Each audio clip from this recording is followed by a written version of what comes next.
On September 1st, 2023, Jimmy Buffett, the iconic American singer, songwriter, business tycoon, and philanthropist, died from complications from Merkel cell carcinoma, a rare and particularly aggressive form of skin cancer. Perhaps no musician has ever been quite so closely identified with a lifestyle as Buffett. Both his name and his signature hit, Margaritaville, are synonymous with a distinctive American subculture of island escapism. One-word metaphors for the adoption of carefree ways of beach life and the abandonment of practical responsibilities. Born on the Mississippi Gulf Coast in 1946, Buffett dabbled in college with a sing-songy storytelling style of country music. His first album, 1970's Down to Earth, sold a grand total of 326 copies. But he gained enough of a following that he could pay his bills touring honky-tonks and juke joints in the Deep South, including, in the winter of 1970, a couple of small clubs in the Florida Keys. It was here Buffett was first exposed to Caribbean music and its rhythms, featuring catchy melodies infused with reggae, calypso, and steel drum influences. He quickly fused these with his own lighthearted country styles into a new musical genre that later became known as, alternatingly, Gulf and Western or tropical music. Buffett's first hit, Margaritaville in 1977, and then Cheeseburgers in Paradise in 1978, were never chart toppers, but in time they became anthems for legions of fans who espoused the philosophy that simple pleasures are the path to happiness. By the 1980s, Buffett became a prolific touring act, first in the South and then around the country and eventually the world, reportedly performing over 2,000 concerts over a 5-decade career. His live shows were legendary for their festival-like atmosphere, with fans dressing up in Hawaiian shirts and parrot hats while singing along to his infectious tunes. His fan base, known as parrot heads, transcended typical fan enthusiasm, often decorating their homes and cars with handcrafted Margaritaville-themed tchotchkes and tattooing themselves with Jimmy's beachy witticisms. Inspired by the success of his music and the cultural phenomenon surrounding his songs, Buffett ventured into entrepreneurship. Margaritaville-themed restaurants, bars, hotels, and clubs, all featuring the ubiquitous tropical-themed ambiance and preaching a laid-back beach vibe, opened throughout North America. A few months ago, Forbes estimated his net worth at a cool $1 billion, even after he'd given tens of millions to charity, much of it to protect the beaches and the islands that were his lifeblood. In announcing his death, Jimmy's family said he passed away peacefully, surrounded by his family, friends, music, and his dogs. The perfect way for the man from Margaritaville to go out. Jimmy Buffett was 76 years old. I'm Jason Beckerman. I'm Derek Kaufman. And this is a special episode of Last Days, Jimmy Buffett.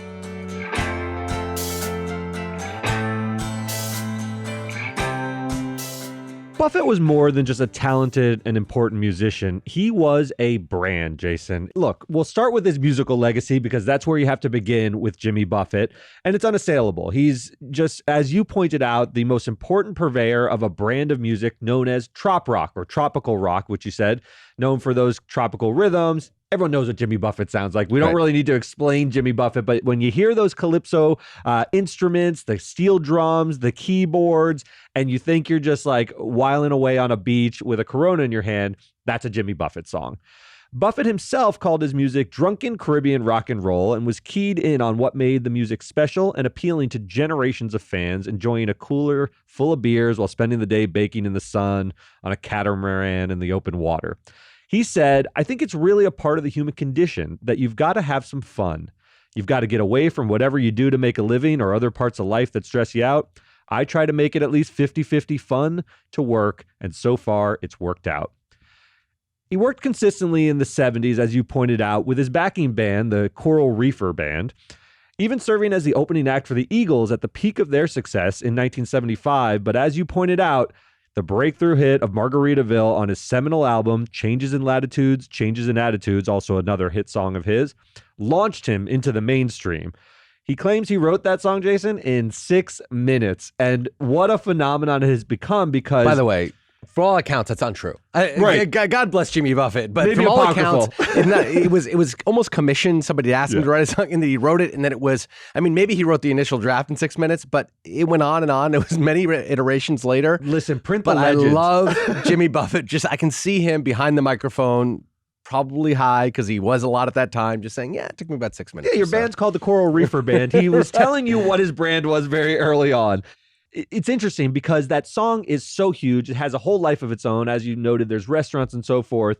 But when you listen to the lyrics, it sounds almost like it's a negative it's a portrayal of critical. sort of, it's critical of wasting your life away, being drunk and looking for your keys He and was so making forth. fun of glossy, sun lotioned up tourists that he would see on the beaches of Key West, and he was sort of making fun of them. But then it becomes the anthem for beachgoers everywhere. It's so funny when you make a piece of art, and Jimmy Buffett knows this better than anyone, it's released to the world, and how the world processes that is not up to you. He Right. may have been critical of people with the suntan lotion on and looking for a lost shaker of salt, but they adopted it as an anthem, and he leaned in smartly.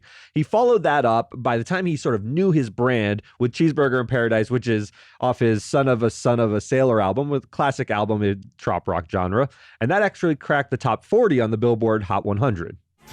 Cheeseburger in paradise, heaven on earth with an onion slice. Not too particular, not too precise. I'm just a cheeseburger in paradise.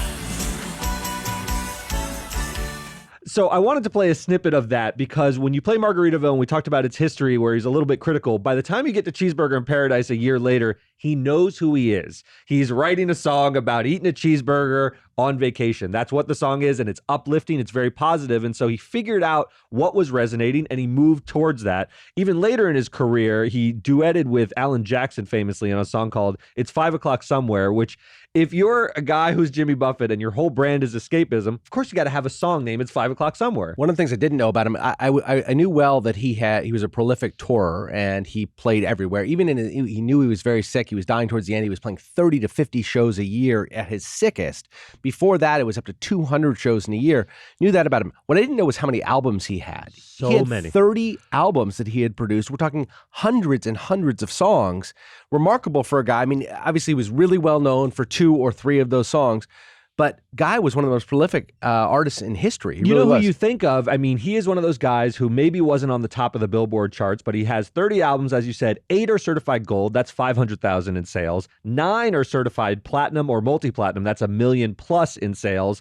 And he sold over 20 million in his career. I think it's around 23 million albums. So his fans, like the Grateful Dead, who has the Deadheads, and they weren't on the top of the charts either, the Parrot Heads are legion. And they followed him around. They would go to these festivals, and it was just a good time vibe. I'm from Florida, so there is a part of Florida that is just devoted to guys like Jimmy Buffett. You go to the Keys, he is omnipresent, and that sort of island vibe is his. He owns it like Bob Marley owns reggae music. Right, and he became completely associated with that genre of music. I mean, there are other people. Bob Marley's obviously the king of reggae, and nobody will ever approach him.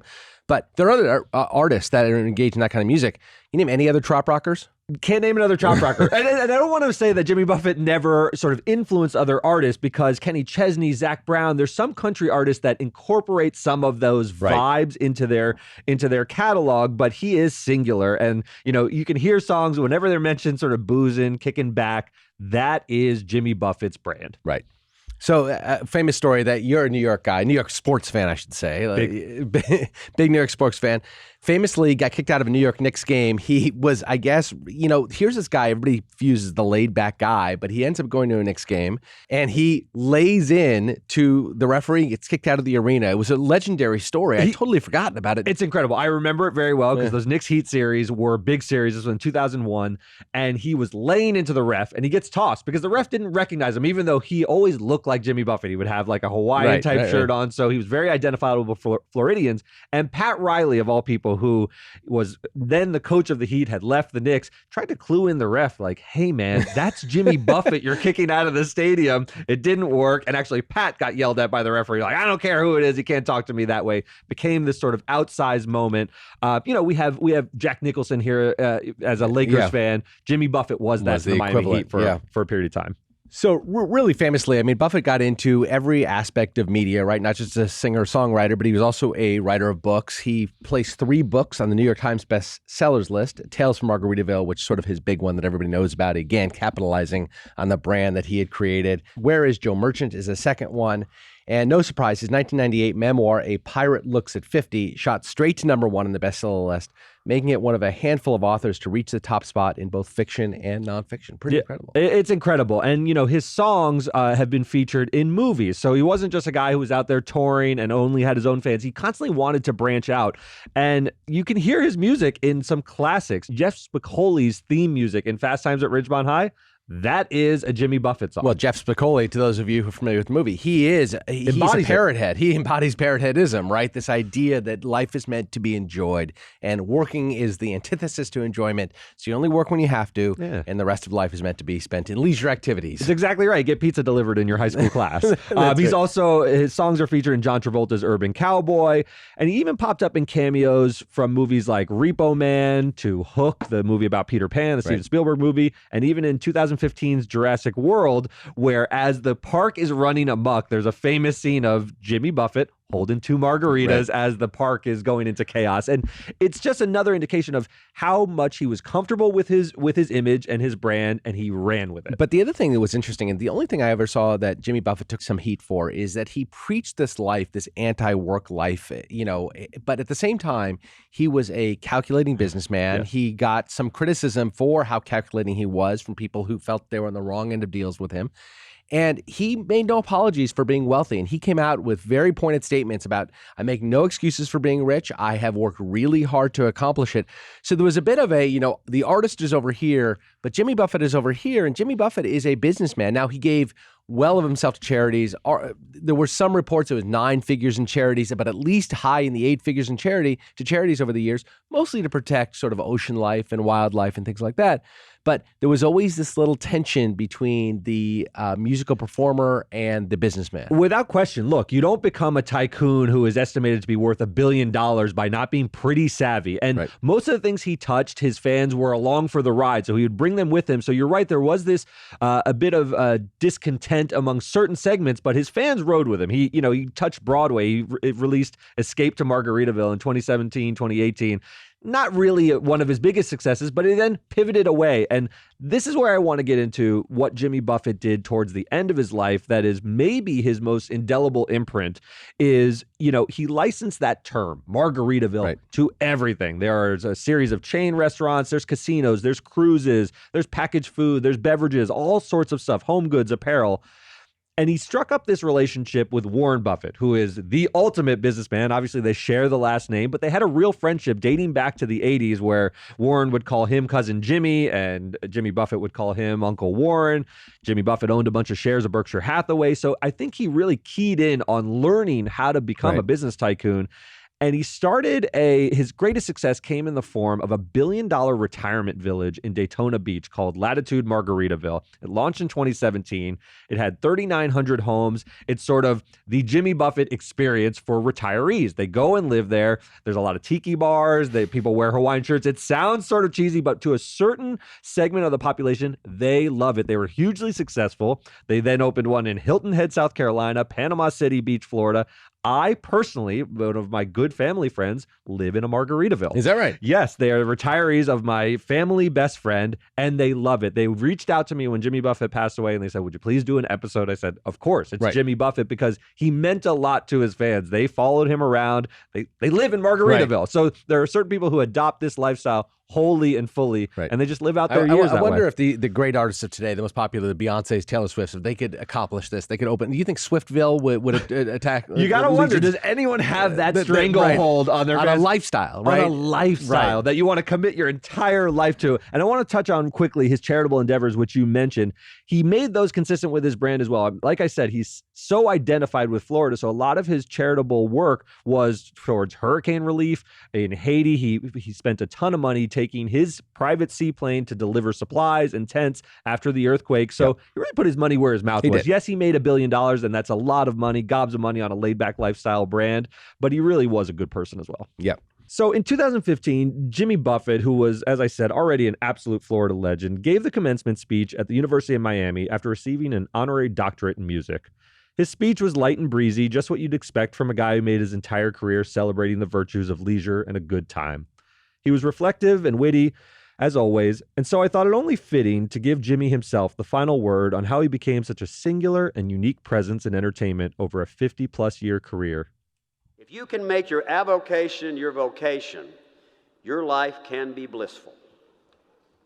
When I speak at schools all over the country, the question of what it takes to be successful these days always comes up. What I tell students is that I feel there are basically 4 things I think you need to be successful, not just as a performer, but in life in general. in any endeavor. Talent is about 10%. Luck, 20. Work ethic, 30. And passion, 40. Passion is the most important ingredient of all to me. Passion, not profit, should always be your guide toward whatever you see as your place in the world. There are no shortcuts to success.